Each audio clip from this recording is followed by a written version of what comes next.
Courtside of the virtual hardwood, it's the NLSC Podcast. This is episode 481. I am Andrew in our forum, and Andrew NLSC on Twitter. Joining me as always, my co-host Derek, Deeper3 in our forum, and Deeper3G and Deeper384 on Twitter. Derek, good to be talking to you as always, my friend. What's new this week? I'm happy to be here as always, Andrew. I have a question for you, though, to start off the show. Did I make you proud? I think you did. I think you absolutely did. You did my favorite team proud. So I played a game of NBA Live 14 against the computer. I was using the Chicago Bulls, and I was against the Charlotte Bobcats. And the Bulls roster is obviously unique for that season because when you pull up the Bulls in tip-off modes, which is basically play now, they have Kirk Heinrich starting. Derrick Rose is on injured reserve, so he's not even active. So each time you go into a game, you need to pull Kirk Heinrich out, as much as I love Captain Kirk, and insert Rose into the starting lineup and basically make Kirk Heinrich active on the bench. And I did use him in that game, and he was excellent for me as a distributor and a defender. And he had a couple really good rebounds as well. But it's Rose, Noah, Boozer, Deng, and Jimmy Butler. And Jimmy Butler obviously is in the NBA Finals this year.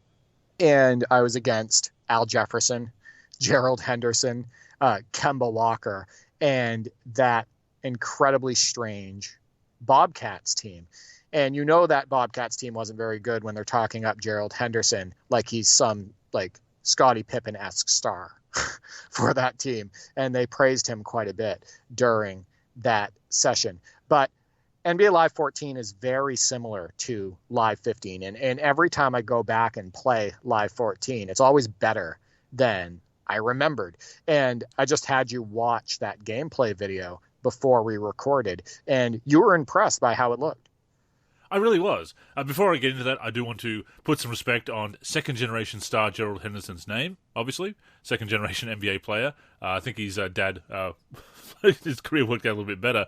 But, yeah, I have a similar experience with Live 14, and I could see it in your footage as well, that when I go back to it, look, I see all the problems with the game, obviously. That there is a reason that it didn't do as well as EA were hoping for, and as we were hoping for after the hiatus, a few years between Live 10 and Live 14, obviously. But when I go back to it, like you, I do see more of the positives, and I go back and I don't necessarily think, oh, I could play this is going to be the game that I'm playing exclusively or primarily, but I'm thinking, you know, I can play this. I can finish a game. I'm having some fun with this game and making moves and creating some highlights. So I'm not completely rethinking my opinion on the game and saying, oh, by the way, this is a hidden gem or this is actually one of the best games in the series. Absolutely not. But I can see why I played it for as long as I did, why I gave it a go with my souring on 2K14 at the time. But you just made the game look so much better than everybody else I've seen playing that game. So if Live Ultimate Team was still up for Live 14, if it was still, the servers are still on, etc., I would probably dabble in it right now because I feel like the gameplay is good enough where I could sink some hours into it. And the presentation is obviously excellent, just like it is in Live 15, Live 16, and Live 18 and whatnot. I was impressed with certain aspects of Live 14 that I had forgotten were in it. Some accuracy pieces of it. Carlos Boozer's shot in Live 14 is the best it's ever looked in any video game. Straight up and down, or at the line. They couldn't have gotten it any better. It's some of the best motion capture that I've seen for, a shot, a signature shot. Jimmy Butler, we talked about this before we recorded. When I did the snatch back dribble and I went into a jumper with Jimmy Butler, you could see him doing that in real life.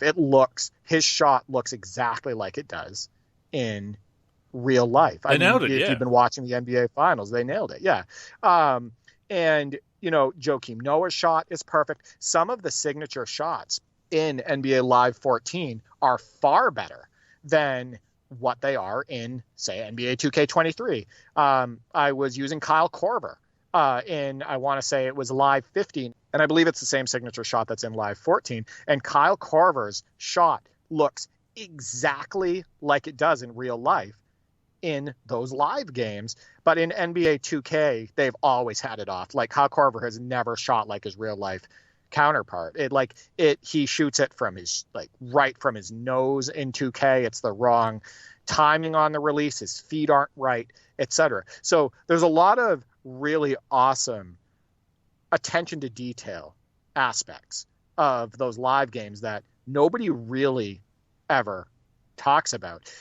You had commented on a play that I did with Luol Deng in the fourth quarter where I drove left, crossed over right, then I did a jump stop left, followed by finishing it on the right side of the rim. And that overall felt really good. Sure, it was a little robotic, right? Like you talked about before, janky and whatnot. It wasn't perfectly smooth like you'd see some of the animations in, say, NBA 2K14 and NBA 2K15 and whatnot. But I got where I wanted, I did what I wanted, and I finished the way that I wanted. So there was a lot of good in that session. And like I said, if Ultimate Team was still up, I'd probably dabble in it and show some footage. And I did play Ultimate Team in Live 14. That was when I first started dabbling with the mode. Live 15 was the first year I really got into it, enjoying the gameplay of 15 a little bit more. Obviously, that they make some improvements from 14 to 15. But yeah, going back and playing 14, because I went back and played a game as well when I saw you playing it. I thought, we're going to be talking about that this week on the podcast, so I'm going to play the game as well. But yeah, making smart moves. And yes, the animations, yes, are janky, wonky, whatever. They are nowhere near as good as 2K14. The feel is not as smooth on the sticks. But when you do make intelligent movement, when you aren't spamming the sprint control, when you're just using it as a burst of speed, and it could definitely be more of a burst of speed. It's more of a, and we talked about this before we started recording, it's more of a faster jog than a full sprint. So breaks aren't as fast as they should be, and some of the explosive moves aren't as explosive as they should be. But you can make it work, and you're making really good use of the jump stop, the pro hop, because you're not just sprinting wildly over the court. You are jump stopping, if you will, pro hopping into the right position. Some of the transition animations from the pro hop into the floater, they didn't transition as smoothly or quickly, bit of a delay there, but it was still a really nice move. And the snatchback and the mid-range shots, and you're just making all these good moves. And it's like we've said before, if you know what you're doing on the sticks, you can make even some rough games look pretty good and pretty fun. And the comments on the YouTube videos bear that out. I haven't seen any footage that looks that good before. And it did preview very poorly because people weren't playing it very well. And yes, there are obviously things about the game and momentum and player movement that do turn people off and maybe make it a bit more difficult to play well than it really should be. And that was to the game's detriment. But when you do know what you're doing and you're trying to play under control and intelligently, the game looks better than you remember. And yes, I went back to it and played that game and thought, no, I see why I gave this a go. I see why I had some fun with it. And I always remember Live 14 as the game that I just can't play. I just can't finish a full game with. But I played that game through to the end, and is it going to be my first choice for retro gaming sessions? Probably not. But yeah, I'll give it a go, because it is interesting to see what they were doing and to see those details that they were getting right, like the jump shot animations. It's unfortunately, the roughness of that game distracted people from some of the good stuff that was going on, understandably so. But that's a shame, because they did have some good bones there, some good bones. Yeah, I wanted to actually talk about a few more positives too. The post game was a little bit better than I remembered, as far as, like, you'll see in that video, I'm drop stepping to the baseline and throwing an up fake, and then going up strong. I did that with Joakim Noah. Spinning baseline and finishing either with a reverse layup or on the same side of the rim, like I did with Boozer. Executing a fadeaway or executing a half hook, or spinning quickly into the hoop and throwing it down. Post games is certainly robotic. Like, it's definitely robotic. It was robotic all the way up until NBA Live 18, and then they smoothed it out a little bit more in Live 19, but it still felt a little bit rough. But that is another positive aspect. I felt like going into the post was a viable option. Right? Like, I had some moves I could execute that I could feel good about, and that could, help me win the game. And then I also really enjoy defense on those older live games, like Live 14, Live 15, Live 16. The poke steals are very satisfying, like the one you saw me do with Rose. You've mentioned this before, the poke steal system, and just the steal system in those live games in general is satisfying. And it's pretty realistic. Whether it's like doubling like a big guy down in the post and quickly like stealing it from him on the dribble, or, you know, picking his pocket, etc., or just doing it out on the perimeter. And then shot blocks are not canned, right? Like blocking a shot isn't canned in that game. So when you do get one, sure, it's not going to be like loud and into the stands like Live 2003. Sure, you're not going to get like as many snatch blocks as you get in NBA 2K23. You know, the Jeff Van Gundy and Mike Breen aren't going to react the same way that Harlan and company does in the newer games, etc. But the blocks feel a little bit more organic, in my opinion, in those live games because they aren't canned. Like you don't see them coming, like, and whatnot. So I think those are more positive aspects to it. As far as negative, you know, it has the same issues really that plague Live 15. Yeah. And some of the same issues that plague Live 16 with the too much player momentum on their movement, you know, dribbling on the move, not feeling as tight as it should, you know, trying to stop on a dime, but ending up 4 feet or 5 feet away from where you really wanted to stop. You know, the janky animations, like I went the length of the court with that Rose play, and I got around my defender and went into a jump stop and did a floater, which is a beautiful play in real life, right?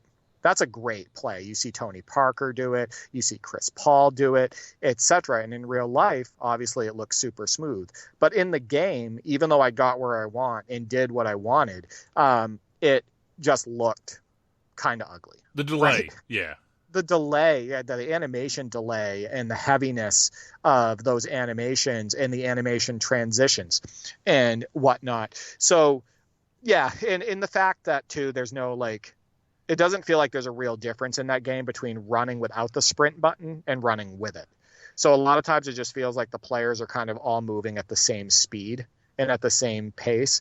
Every now and then fast breaks just don't really look like a true fast break because it doesn't look like the players are really accelerating, right?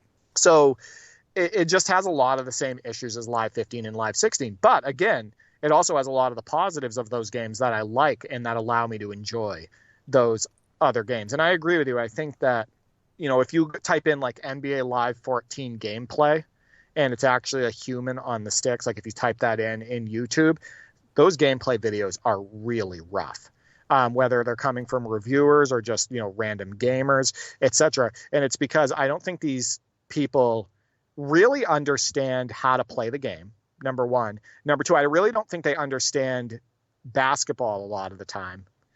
And I don't think they understand the skill sets of the players that they're using. So it's like a trifecta of blah. And it ends up being like people jumping on the sticks and making the game look worse than it is. And sure, there's a lot of rough moments in that game. There's definitely a lot of issues that plague it. It is not, you know, a strong entry into the NBA Live series. But at the end of the day, if you know how to play the game and you understand basketball and you understand the players that you're using, you can show that the game did have positives. It's better than a lot of people, I think, give it credit for. But that being said, there are a lot of valid criticisms to be made. And some of them were in the reviews. But yes, other people, I think, were just really eager to dump on Live and to point and laugh at its shortcomings. And I think the IGN review was particularly scathing and not in a particularly insightful way. Just kind of like... it's clear that it wasn't a very deep or thoughtful review. It's basically saying it sucks over and over again without getting into the why. And yes, I love those steal mechanics.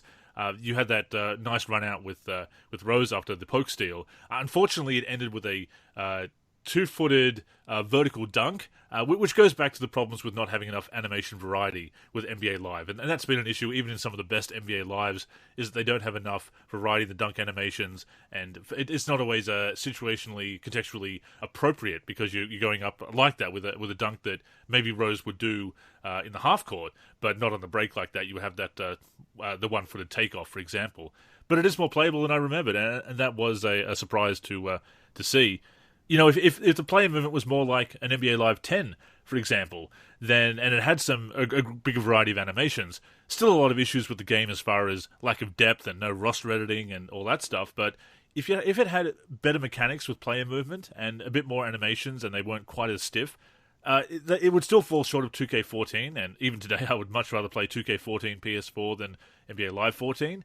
But it would have made a much stronger comeback if they had not been so stiff, if they did have that movement that was closer to Live 10 rather than Elite 11 as it was.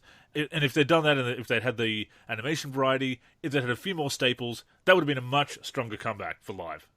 So my brother and I have been playing co-op on 2K14 as well. So I've been hopping on NBA Live. Yeah, I've been hopping on NBA Live 14, 15, and 16 solo against the computer, or connecting with you on Parsec. But he's not a fan of those live games, and you can't even play co-op on. That's right. Yeah, good point. Yeah, on like 14 and 15 and whatnot.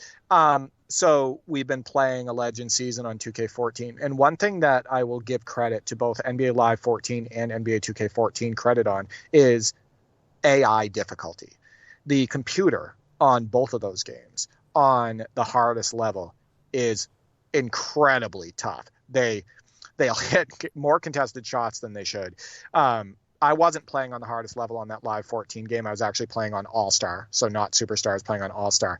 And even on All-Star, Al Jefferson was like prime Akeem Olajuwon. He's spinning baseline and throwing it down. He's hitting mid-range shots. He's hitting flip shots at the hoop. He's executing jump stops in the post, everything. And then, when you play on NBA 2K14, it's just like, if you are not out on that shooter, they are going to make it, like, the good majority of the time.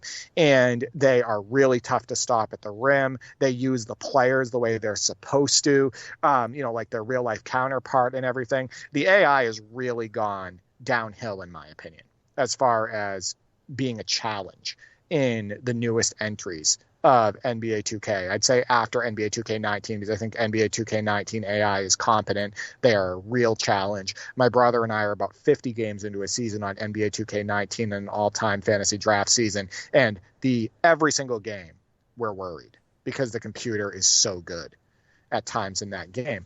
But I feel like the challenge really isn't there on NBA 2K23.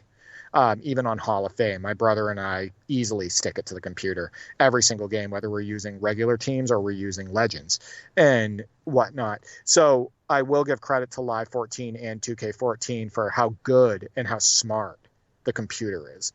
No, I agree. I think the AI has gone downhill over the past few years. You're not seeing that same aggressiveness, for example. And yeah, in 2K14, if you don't box out on the defensive glass, you're going to give up some tip dunks, and the CPU is going to fly in and dunk all over you.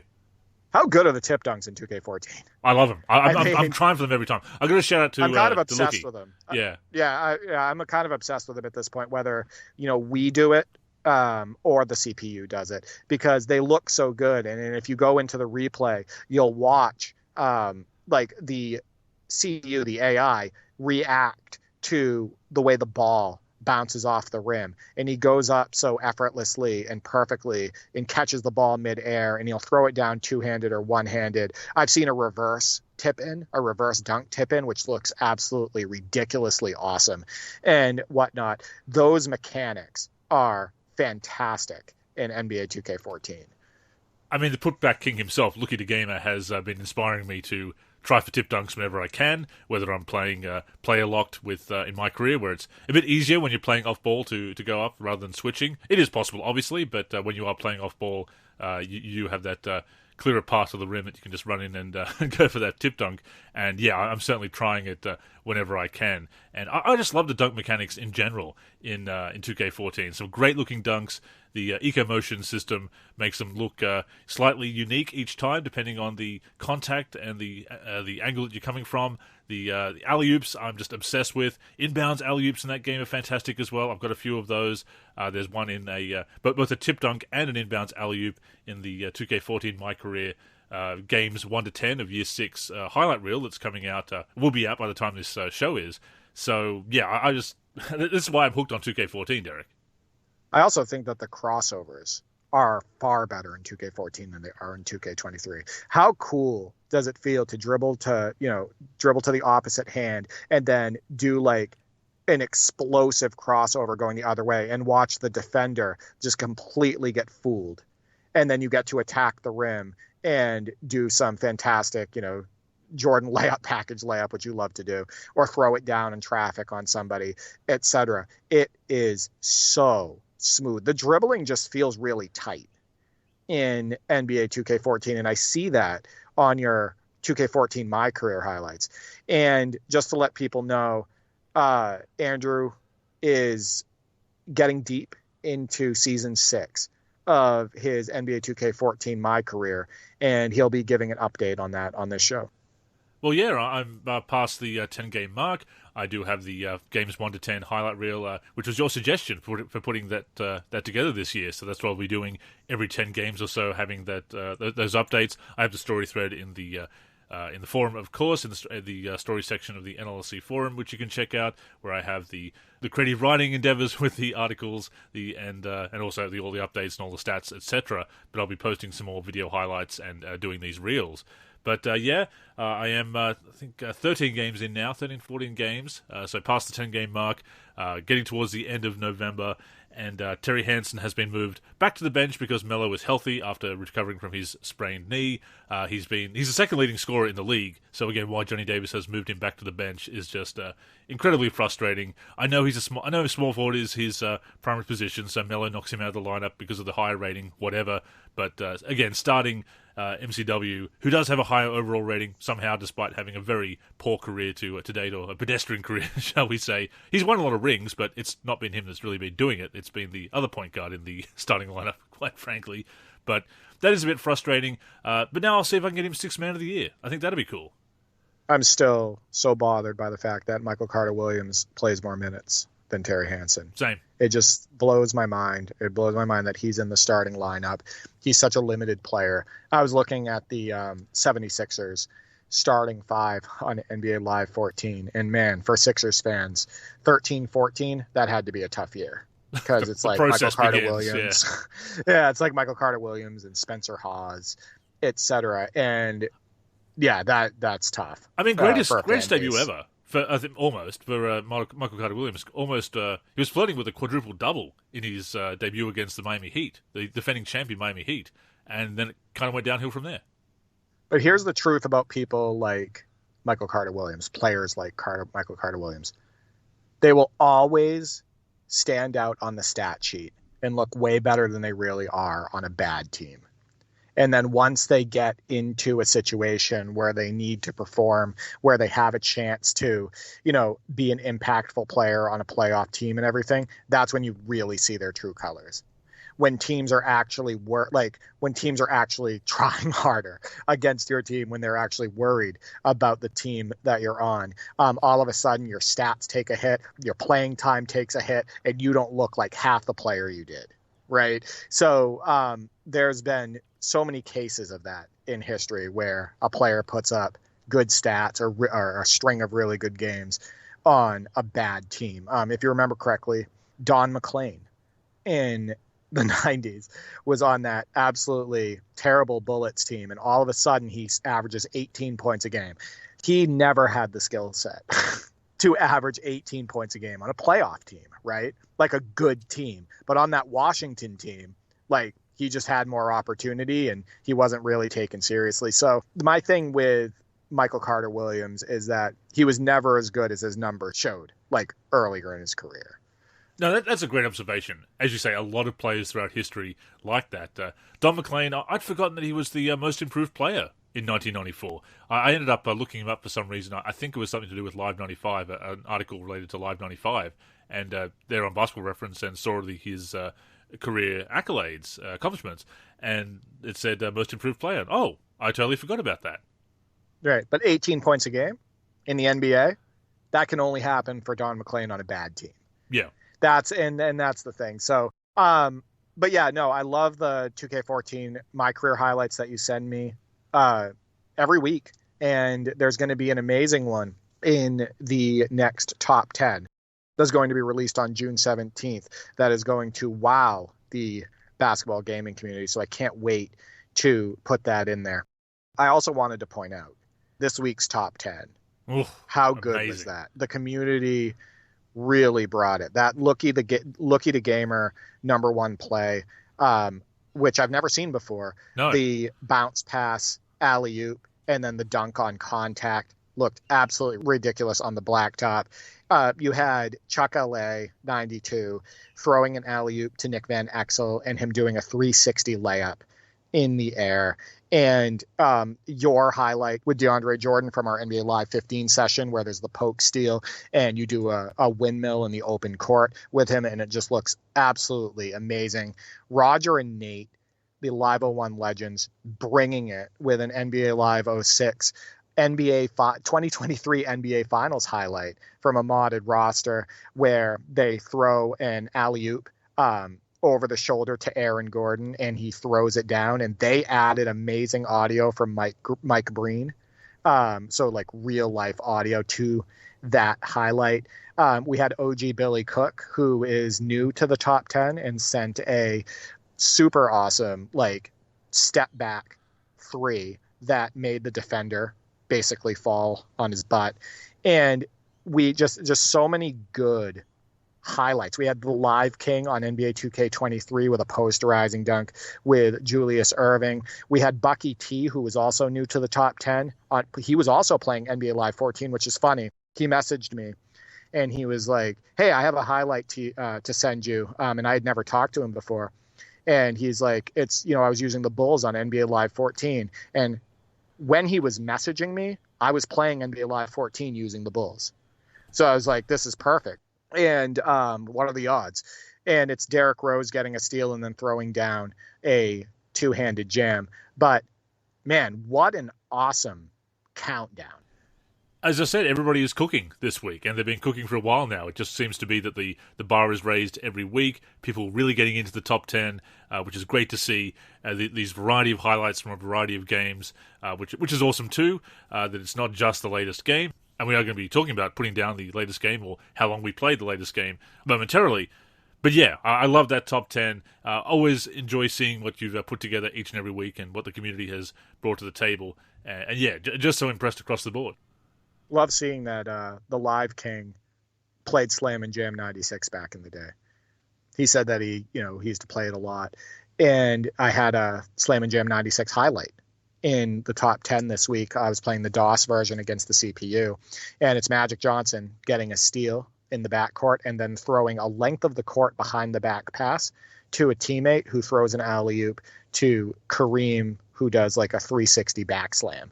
And the highlight is super cool because look at all the stuff you could do in the 90s on basketball video games, Andrew. Like, that's a lot going on for a mid-90s basketball game. You got the alley-oop, you got the style, you got the behind the back pass, the length of the court. You got real players doing it too. You got Magic and Kareem in there. Yeah, I loved being able to put that highlight in there. When I saw that highlight at, what was that, the 8th spot this week? I believe it was 8 or 7. I think it was 7, actually. When I saw that in the lower 5 of the countdown, I knew that it was going to be a great countdown because it just started out really strong and just raised the bar from there, as I said. But when I saw that there, I'm like, okay, there's going to be some really special stuff in the top 5 this week, and it absolutely was. Before we go on, a reminder that the NLSC Podcast comes out every week on the NLSC, NBA-live.com, as well as our YouTube channel. We're also on Spotify, Apple Podcasts, and other podcast apps. If you're listening on any of those apps, we'd greatly appreciate a review. To keep up with the show and everything we're doing with basketball gaming in general, connect with us on social media. On Twitter and Facebook, we are the NLSC. We also have an Instagram, NLSC Basketball, and on YouTube, we're youtube.com/NBA Live Series Center. Once again, visit us at nba-live.com, where in addition to the podcast, you'll also find all of our original content, as well as our forum and modding community.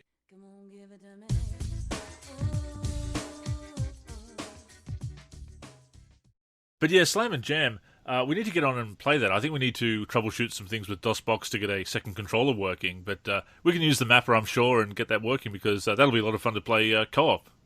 Yeah, I was having trouble configuring the controllers through XPatter and then just like configuring the controller and mapping it using the in-game controller map system in general. It's kind of wonky. I think that we're gonna have to try to work on that together because I would like to have a session on that game or multiple sessions on that game because yes, it is very similar to Run and Gun. It has a lot of the same, solid, fun gameplay qualities, and I think it would be great to, get on the sticks, compete against the computer, and then produce some highlights. But yeah, people keep an eye on the NLSC YouTube because there is a lot of good content going up. We had NBA Live 06, NBA Live 15, and NBA Live 14 gameplay videos go up just recently. Andrew's going to have his NBA 2K14 My Career games 1 through 10 highlights going up soon. We got the top 10 plays of the week. The podcast is uploaded there, and the fun doesn't stop. So you're going to see videos throughout the rest of the year as well. Absolutely. Make sure you're subscribed to the channel. Always stuff going up. Derek, you've been spearheading that initiative for a couple of years now. And, of course, with the top 10 into year 3, just amazing. And, again, just thank you to the community for continuing to send in all of those fantastic highlights. I'll also give a plug to the articles and whatnot that I'm doing on the site. Did a deep dive into Yinka Dare's portrait in Live 96 PC because those are the kinds of things I talk about, Derek. A portrait in an old game, but there's an interesting story. Well, Yinka Dare is a legend. He needs to be talked about. Well, of course. I mean, that is true. He's obviously a passing assist legend. Yeah, you talk about your John Stocktons, your LeBron James, your Magic Johnsons, Yinka. That's what it's all about. But yeah, so I did a deep dive into that.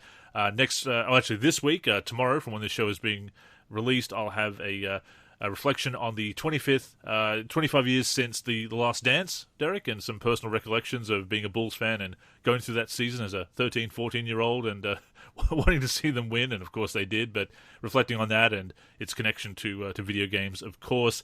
I've got the 5 unsuccessful teams that are fun to play with was last week's Friday 5. Got some other fun topics coming. So between that and, of course, our modding community and the YouTube channel, yeah, lots of fun stuff with basketball gaming, past and present. Yeah, and as you've noticed, and the community must have noticed by now, we are having a blast with all different basketball video games, Andrew. Past, present. My brother and I are still dabbling in NBA 2K23 for the PC, and next gen, we are not playing it as much as we were, for the first few months of the game's release, but we will throw it on every now and then and get a Legends game in or a fantasy draft game. But, me going back and playing Live 14, you having our 2K14 My Career, Roger and Nate, Live 01 Legends, going back and playing NBA Live 06, right? They've gotten back into that recently, and they're having a blast and everything. We go back and play these past titles. Chuck LA, right? He's playing NBA 2K16. He's playing NBA 2K15 at times to go along with NBA 2K23. But there's a lot of people out there that don't have the collection that we do, and some of the other community members do. There's a lot of people out there that don't even have the want, right, to go back and play some of the past titles, whether it be Live 2K, Shootout, In the Zone, etc. And it got me thinking, for a lot of people over the last 5 years, normally when have they put down the current release or drastically reduced the amount of time they were spending on that current release? And when I say current release, I mean that's the newest game. Like right now, 2K23 is the newest game all the way up until NBA 2K24's release date. And you and I aren't really hurt by that, right? Because we have so many different titles we're playing, right? Even if NBA 2K23, we weren't allowed to play it again until 2K24 was released, we would be perfectly fine. But yeah, I asked the community, how much time are you spending on NBA 2K23 now? And over the last 5 years, when have you really turned down the activity on the newest release? And we're not alone in putting aside the newest game, as you say. I mean, not everybody has a collection like ours. Not everybody knows how to. Not everybody has the hardware still to play the older games. They may have traded in the games, traded in their consoles, or they're not able to run some of the older games on a newer PC because they're not as familiar with DOSBox and the N-Glide wrappers and all of those things that can get old games working on a new machine. So some people do play the latest game through to the release of the next one. Obviously, if you're playing online, if you're playing My Team or My Career when the connected experience is there and the live service content, etc., then you're going to be sticking with that game. And obviously, seasonal content is trying to get people on the game every day and on the grind every day. So some people are on that. And that's one of the reasons why I gave that up, Derek, because that was becoming so empty, so unsatisfying to do, and I don't regret that at all. And for my part, going back 5, maybe 6 years, I guess, to include 2K18. 2K18, I put aside probably December, maybe January of either December 2017 or January 2018. I put that one aside very early to play Live 18 instead, and I was playing Live 18 through to the release of 2K19.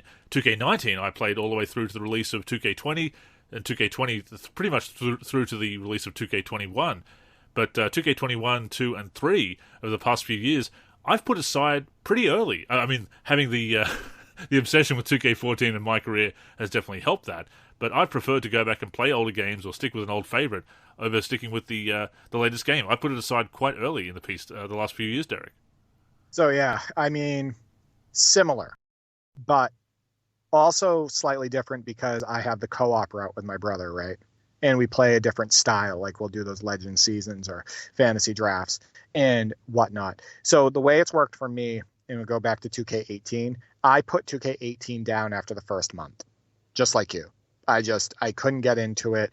You know how disappointed I was in that title. I would, anytime there was a patch for it, I would put it back on to see if maybe it got a little bit better. And of course it didn't.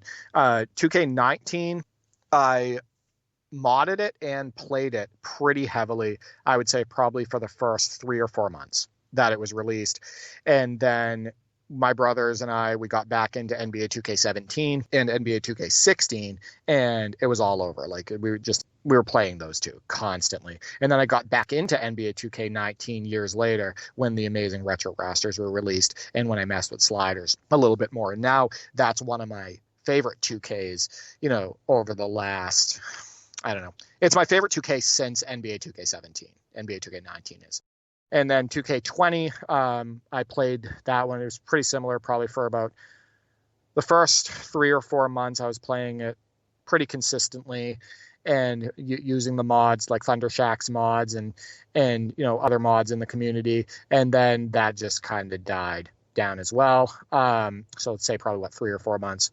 Then NBA 2K21, 2K22, and 2K23. Both of those games actually got played a lot during most of the cycle for the fact that my brother and I would do co-op legends against the CPU, and we'd have stat goals and whatnot, and we wanted to make great highlights and all of that. I'd say that if you want to say when those died down, it was probably around May. Like 2K23's died down quite a bit for us by now. It's June. So 2K21, 2K22, 2K23, we significantly cut down our playing time on those games, probably May. But yeah, that's it for me. But yeah, we actually had a lot of community responses. I will say this. If I didn't live with one of my brothers and they didn't play these games with me, 2K21, 2K22, and 2K23 would have died down a lot earlier than they did. I honestly don't think that I like the gameplay enough solo to spend a significant amount of time on those 3 games at all. So those could have died down in the first couple months if I wasn't playing co-op with my brothers. No, that's definitely an advantage you have over me, being able to play the co-op games and enjoy that experience as well. And I guess it's the same thing, or similar reasons that people stick with My Team or My Career in the newest games, that they've got someone to play. The multiplayer aspect, I should say, is that there's people to play with. I'm wondering if 2K is aware of that drop-off. Well, I'm sure they would. They have the telemetry data, obviously. But 2K23 is on PlayStation Plus until July 3rd. It was one of the monthly games on PlayStation Plus this month. Up until July 3rd, you can claim that on your account. I actually did. Obviously, I own the game, but I got the disc version so I could get the Michael Jordan cover this year, the Michael Jordan edition. So I actually added it to the account so that I can just play it digitally. It actually automatically converted my copy to the digital copy, so I no longer have to pop the disc in, so a little bit of convenience there. But again, I do like having that physical copy, as do you, Derek. I know we're collectors in that way. Leo, Valo in the forum, did mention that his settings reset after it came through on PlayStation Plus. So he had the digital version already, so that was kind of annoying. He had to set them up again for his My NBA Eras game. But yeah, it is working digitally for me now, so that's convenient. But yeah, I'm guessing they do want to get a few more people onto the game this late in the game, and I guess some people are going to pick it up late in the year, especially if it's free. Yeah, I think there's a Steam sale too right now, where I think it's $29 or $29.99 or $24.99 here in the U.S.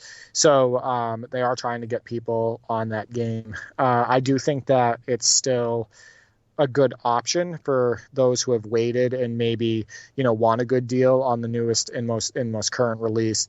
I think that there's still, people out there that do enjoy NBA 2K23, and maybe there's people out there that do want to mod it even this late in the cycle, or use mods made by the community and everything. So I do think it's a smart move by 2K to offer all of these deals on NBA 2K23 so they can get some last minute sales in there.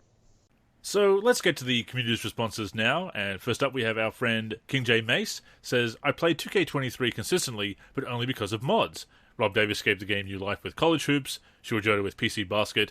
I slowed down 3 weeks into console because it was just task after task as opposed to good basketball in my career. And yeah, the my career in NBA 2K23 next gen, or PS5, Xbox Series X, whatever you want to call it, is just riddled with these non-basketball quests and just these, as he says, task after task that has nothing to do with basketball, and it's just a grind on top of everything else. So I absolutely understand that. Right, and he can't do the Elite Street League on console either, where he has all these people from around the world connecting online in his own personalized league with all of these great community mods and all of that stuff. He can't be on the mic the same as he is on PC during those sessions, and being the great personality that he is. And that's the beauty of the game being released on PC, right? Even though it was a last gen port, it's the fact that you do have these amazing mods created by the amazing modding community that you can throw in the game. I'm really impressed with the Live Kings footage lately. He got the PC version of 2K23, and he's been using, the TNT scoreboards, stuff related to the arenas, just like different art for the game and everything. And his clips look awesome. And the cool thing is that, the PC version being the last gen version, you can still make it more immersive, for the viewer because of those great mods. And if you know how to play the game, you can make the gameplay look pretty damn good as well. So like he just posted a highlight on Twitter today of, I want to say it was a LeBron two-way play where he's got the TNT scoreboard on there. You go and he's playing on a broadcast view, and they throw an alley-oop, and he bats the ball down, runs the other way, and scores with LeBron. So it was a great two-way play. And it looks better than most next-gen footage that I've seen. So I don't blame King J Mace at all. And because he's on PC, he's been able to get thousands more hours of entertainment out of that game, entertainment and fun. Absolutely, and he's obviously, as you say, sharing that with everybody with the Elite Street League, and once again, tune into those broadcasts because they're absolutely a joy to watch. You bring up the Live King, and that is our next response is from Steve. Says, mostly play 2K for top 10 clips and mods on PC. I would invest in the playoffs, but you can't import custom rosters, which is definitely a problem. The limitations on those functions that we've had for years, definitely annoying a lot of people in 2K this year, and for a while we couldn't have the offline roster saves, which was definitely a problem. But yeah, mods have definitely extended the life of games for many years now, for decades. Yeah, and you also mentioned the top 10, and that's cool too, is, he's a regular contributor to the countdown, and I appreciate him for that. But, he says he's, that's one of the reasons why he's playing still. and why he, does certain things on the court. And that's kind of how my brother and I are when we have sessions, with our co-op sessions, or if we're against each other and whatnot. There's many different times during a game we'll be like, is that top 10? Or we'll say top 10, that's top 10. Or, oh, we got to get the close-up replay because that might be a good one for the countdown. Yeah. And everything. And I do think that it can definitely add to the experience, because you're like, you know what, we enjoyed that highlight. Let's let the community enjoy that highlight. Exactly. Right? Yeah. And it creates fun. It creates fun for everyone. And that's the beauty of that content. Next up, we have Hunter Davis says, I used to put hours into my team back in 2K19 and 2K20, but it feels like such a pay-to-win mode now, there's no enjoyment. Play now sucks, they never make changes or actually care to pay attention to any of it. I just hate how online play isn't fun anymore, and it's just meta. And I can certainly relate to that as well. I have enjoyed my team here and there, and of course my career as well, but the amount of grinding that you have to do in those modes, and the fact that they're no longer accessible once the servers go down, that you lose all of that progress, that you can't go back and enjoy that anymore. And I've realized in recent months and years, Derek, that if I can't go back to an experience and dust it off, load up that old save again and continue playing it, either just to look at it and reflect on my accomplishments and all the fun I've had with it, or indeed continue and make new memories on top of what I've already done with the game, then I don't really want to play it. I don't want to lose that progress that I made and those accomplishments. And yes, I've collected some cool cards over the years, but they're all gone now in those old My Teams, and those old My Career saves that are no longer available as well. And it's not just a case of not being able to play them online. I mean, it would be great if I could jump on 2K17 with the guys and we could play some online games. If they reactivated the servers and we could play some old 2K Pro-Am with Thrillho. But we can't. But even if I could just play the NBA side of things offline, which you could do if you had the game installed and the saves in place when the servers were still active, so that they had all the data to turn it into an offline save. A couple of games did allow that, but these days they've just completely removed the offline version of My Career, so you can't continue it after the servers are done. You can't even play the mode now as of 2K20. You can't play an offline version of My Career at all. So yeah, I feel myself being drawn to games so that I can revisit and not lose my progress, Derek. Yeah, I think for a lot of people, when it comes to my team, the experience feels like a combination of being temporary and also empty. And I think that, like you stated, the grind and whatnot, I think that it just gets old after a while. And when he talks about the meta, the first thing that I think of is my brain goes to overpowering badges, right? And how unrealistic that makes the action at times and in the feel of the game. And I think that's just the biggest thing that sours me on games like NBA 2K23, and really just since they switched motion systems on 2K18, is just the amount of suction and skating that are in those games. But the suction has really been bothering me the most lately, where it's just you're being sucked into defenders all around the court, or if you're a defender, you're being sucked into the offensive player. And then if there's certain badges assigned to a player, the suction is even worse. And then the takeover system where they turn into a super player, and even if you're playing against a really poor defender, he's just stopping you on every possession because he has takeover, right? It's not a reflection of that player's real ability in real life, and he'd never be able to do what he's doing in NBA 2K23 at that point. But he's turned into just a super player because he's got this special super ability that the game gave him. So, like, there's just a lot of things that make me not want to spend a lot of time on that game. And the only way that I can enjoy that game really is by playing it unseriously. So it's doing co-op Legends and just trying to beat up on the CPU and have stat goals with my brother and make highlights. Like, that's not serious. Like, we're not taking that as like a real challenge, right? We're not being competitive. So really, that's how I felt since 2K18. Is it's very hard to take those games seriously from a competitive standpoint. And of course, he brings up the meta, and that goes to the online scene, that it's just completely affected the competitive scene online, and it's the same as what you're having offline as well, that you can't take it as seriously, that you have to play to the meta, that you have to play to those boosts. And again, that's what's turned me off the mode, is that if you make a build that's not optimized for online play, you might as well start again, which of course means more grinding or paying or whatever. So yeah, that is a problem. So I absolutely understand giving that away because yeah, I can't do it anymore either. Yeah, and the thing is that I was playing my team quite a bit in the first couple months and whatnot when the game was released, and I was uploading a bunch of footage of that. But at the end of the day, that wasn't to be competitive either. I was only playing domination. I was only playing for highlights. You win every game by a blowout easily in domination, even if your lineup isn't that strong. The computer doesn't play smart. They, if you can test them, they miss everything. I can't even tell you how many games I held them under 20% from the floor. And it's like, that's not fun. Right. There's no competition there. So while it was fun to make some highlights every now and then, and I am proud of those My Team videos that I uploaded to the NLSC YouTube and shared on various social media platforms, overall, it just got stale, to be honest with you. Next up, we have Sweet Jones OTF, big perk, of course. I'm currently playing 23 a lot, still having a good experience with a couple of slider tweaks. Sometimes I do pop in the older titles as well, even on the 360. I think the 360 is having a bit of a resurgence, Derek. Yeah, it's awesome because I remember I said this on a previous podcast.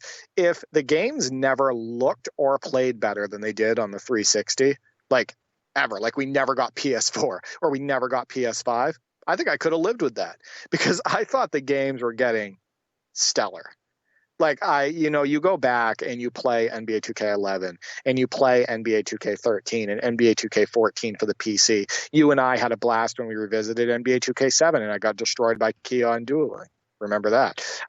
You go back and you play the games that were on Xbox 360 and PS3, for sports and otherwise, adventure, RPG, all of that stuff. The games are so damn impressive.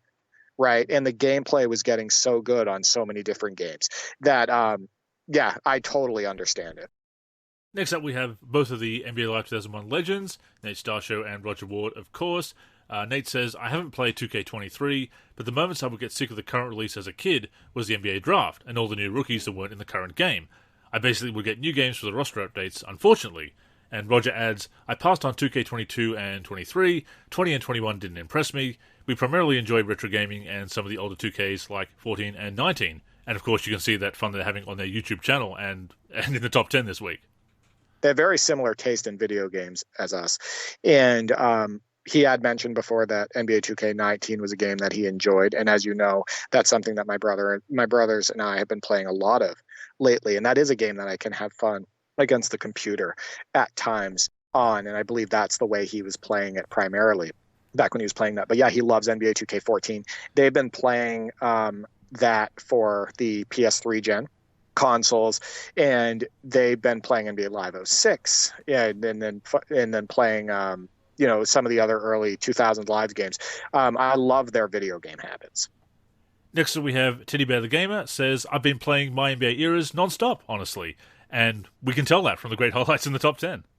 And he's sending me more, Andrew. Teddy Bear the Gamer has decided I'm going to send you more even after I sent you over 200. So I can promise the basketball gaming community that Teddy Bear the Gamer is going to be no stranger to the top 10 anytime soon. He's going to be in the countdown for a long time coming because he's really good at the games and he produces great highlights. He understands the buttons. He knows how to use them on the floor, and he knows how to use players to their real life strengths. So, Teddy Bear the Gamer, keep them coming. Lots of great highlights there. Patrick J. Maloney says, I'm still playing 2K23. Threw in the towel on my team months ago, though. At this point, trying to find solid gameplay sliders and doing the off-season and trying to jump into the next season. Sliders obviously very important. I know you've been able to come up with some sliders that have helped you enjoy the game a little bit more. But once again, throwing in the towel on my team because it does become a grind, and the seasonal content is nice, but it's also designed to keep you hooked on the game and trying to get you to spend as much as they possibly can, push you in that direction, of course. And some of the cards that come through after a while in my team also kind of wreck the mode, the out-of-position cards and the OP cards that just give every player every ability, so there's no real point collecting a specific player, as we've talked about before. So I definitely understand throwing in the towel on my team. Since 2K17, there are certain sliders that I basically adjust on every release. One of them is body up sensitivity for the CPU. and the user in order to try to reduce some of that suction that really plagues the game. And if you do lower it enough, especially on a game like NBA 2K19, you can definitely free up the movement a lot more, and the game can be a lot more enjoyable. And that really fixed 2K19 in a big way for us by adjusting that body up sensitivity slider. And it actually has made my season with Stildo, our 94-95 season, that much more fun. And then offensive rebounds, they're always overpowering, it feels like, in the NBA 2K series. So we usually adjust the offensive rebounds to around 30 for user and CPU and 70, and adjust defensive rebounding up to 70. And usually that helps out balance the rebounding. We'll also often lower the fatigue rate. And the reason why we lower the fatigue rate is because players get tired faster than they do in real life in those 2K games. So that's another one that we adjust. And then jump shot defense on shoot and on release and gather. We usually pull that back a little bit. So every now and then you can hit a contested shot like they do in real life, or a semi-contested shot, because if you leave them at the default, it's almost impossible to hit contested shots. So those are the main ones. Rob Davis, who King J Mace mentioned, dropped a college mod and have not played a full game. Now that Diablo dropped, I won't touch it again. In the past, I might have kept playing. Really depends on what's out at the time. That and the fact that it's still last gen on PC. And I think that did definitely turn some people off PC this year as well. Obviously, there's that advantage of having the tools that still work with the last gen version being ported to PC. We're able to use some familiar modding tools and adapt the tools that we have. And once again, shout out to Luya for all the work that he's been doing on that this year. But yeah, a last gen port for PC did turn people off. Yeah, and I think he makes a great point about maybe a game from another genre. Yeah. Eating up your basketball gaming habits. You know what I mean? Like, I know that Madden, for a lot of people, right? They will jump all over Madden, or they'll switch to Madden in the middle of a 2K cycle because maybe they've gotten, more interested in football at that time, or maybe the game, basketball at that point, that late in the cycle, has gotten a little stale for them at that point, and they just want to do something different. And then he mentions Diablo. My brother and I play non-basketball video games that take away from our basketball video game time. Games like Remnant from the Ashes, right? Games like Monster Hunter World. Like, we play those games co-op and we have a blast with those games. And if we're really into one, it will eat up our basketball video game playing time. So I totally get it. And the last response on Twitter before we pop over to the Discord for a couple of responses there, DC says, I stopped playing it. 2K23 that is. Normally play it for about 2 months, then drop it as it just gets annoying. In fact, I only bought it this year due to Jordan being on the front, but it quickly annoyed me. Haven't played my team at all, or a season play with the Bulls. And yeah, that's why I got the Jordan edition. Normally I would go for the standard edition, Derek, but with Jordan on the cover this year, I did feel I had to get that. But yeah, I think I stopped playing 2K23 a fair bit, a couple of months in this year. Again, for me, it was 2K14 drawing me back, but yeah, a lot of people do put it aside after a few months. That makes me sad too, because he bought it because Jordan was on the front, but he was also hoping that he was going to, put it on for the first time and be like, hey, they've improved it, or it's what I want. Now I'm having fun with the series. No one buys it to be disappointed, right? No one buys it to be disappointed. That's the thing, right? So I do feel bad whenever I hear a story like that, because it didn't connect with him, right? It didn't click with him, and he was frustrated with it enough to the point where, the only redeeming quality was the fact that Jordan was on the cover and that he has that, right? Yeah. So, that is that makes me a little sad. And just jumping over to the Discord now, Avery says, the launch of 2K18 was so garbage that it was the first year I willingly chose Live over the current 2K. Yeah, that's what I did too. I put 2K18 aside and got into Ultimate Team in Live 18 and really enjoyed it. Yeah, you know how I feel about 2K18, Andrew. I think it is possibly their worst launch in franchise history, in the 2K franchise history. I think a lot of people got turned off from the 2K series, that year, and then they had to kind of rebuild, consumer trust and whatnot. But yeah, that doesn't surprise me at all. I definitely can find stronger gameplay points in NBA Live 18 over NBA 2K18, and I actually wish I had spent more time on NBA Live 18 when it was the current title. We did a whole show on 2K18. You can go back and listen to that, of course. But it really just had the wrong vibe. Everything from the start, from the launch of the game, I absolutely agree that it just felt off to me. The oversized heads, the balloons coming down into the crowd that block the screen, yeah. The dark arenas, the ridiculous skating, like the no attention to detail on the foot planning, the blow-bys, the really fast, like you try to drive by your guy and then he's stuck to your body and you get sped to the hoop by the game and then you can just finish every time. Like, right off the bat, so many bad vibes with that game. And finally, Dreamcast Boy 99 says, I don't play 2K23 often anymore, just hopping in for a quarter or two, then quitting. Don't know why, just can't hold my attention. Says maybe it's my ADHD. Was playing it more for the first few months after release. So, I can't speak to ADHD, obviously, but I think a lot of people do play these games and they get a bit sick of the grind in my team and my career, and certainly some of the design choices they made with the quests and everything in my career this year. I don't think it's just you, Dreamcast Boy 99. I do think it is the games failing to hold some people's attention, and other people are still playing 2K23, and that's awesome. That's what you want when you get a game, you want to play it. But no, I think some of the games in recent years just haven't been gripping for some of us. Right, and I think if you're just jumping into play now and trying to jump into a game against the CPU, no matter what level you're playing on, just the mechanics and just the in between the lines gameplay with the issues that I've mentioned can just get kind of blah, right? Like, how many times do you need to get sucked into another player before you want to throw your controller, right? How many times do you want to execute a post move and just completely get bottled up? Not because you actually got bottled up, but because you got sucked backwards into a player or sideways into a player, etc. It can be a frustrating experience on the sticks. And that's why, like I said, from a competitive standpoint, I can't stand the game. I don't think it's good gameplay from a competitive standpoint. But when it comes to playing kind of in a loose atmosphere, like when we do our legends and we just have our stat goals and we're just trying to make highlights and all of that stuff, you can kind of get some, you can get some fun out of that. And we have had fun doing that. So, yeah, no, I definitely see where he's coming from.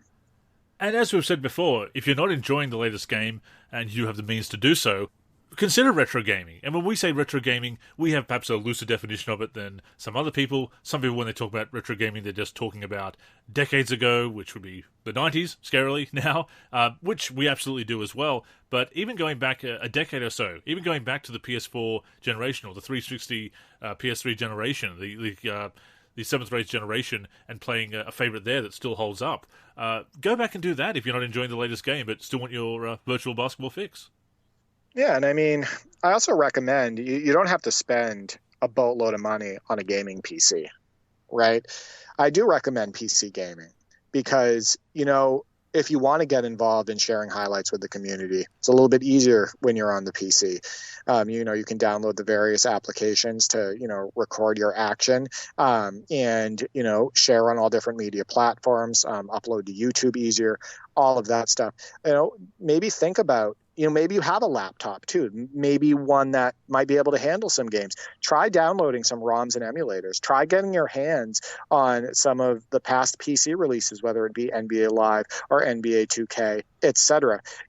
And maybe you can find more enjoyment with basketball gaming by doing so. And like Andrew said, if you don't want to get involved in PC gaming, maybe try to pick up a console on sale, maybe a PS2 or a 360 or something like that, or a PlayStation 1, and pick up a couple cheap games. There's some super great deals on eBay for, some of the classics. We've talked about them on the show before.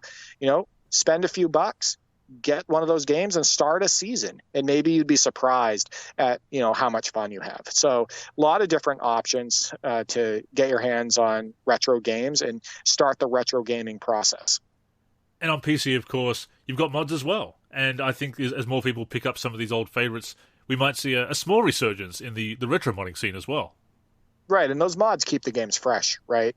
So the cool thing about mods is, let's say you pick up NBA 2K14 for the PC, which runs on almost any computer now, any laptop, etc. And you know what? Maybe one game you want to do a full ESPN presentation. You can do that. Maybe you want to do TNT the next game. Maybe you want to do TSN. Maybe you want a different looking basketball. Maybe you want a different looking court.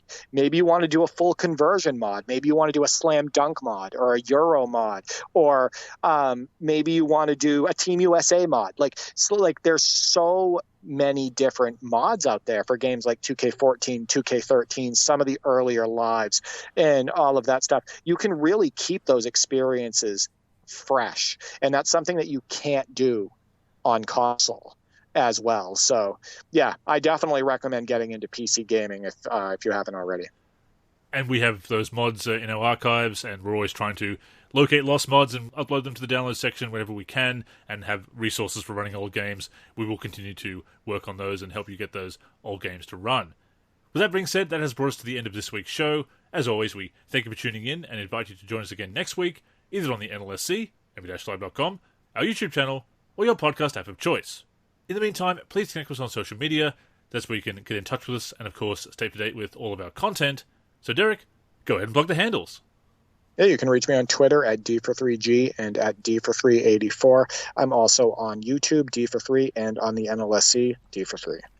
I am Andrew in the forum and Andrew NLSC on Twitter. The NLSC is on Twitter and Facebook at the NLSC. Our Instagram is NLSC Basketball. We're on YouTube at youtube.com/NBA Live Series Center.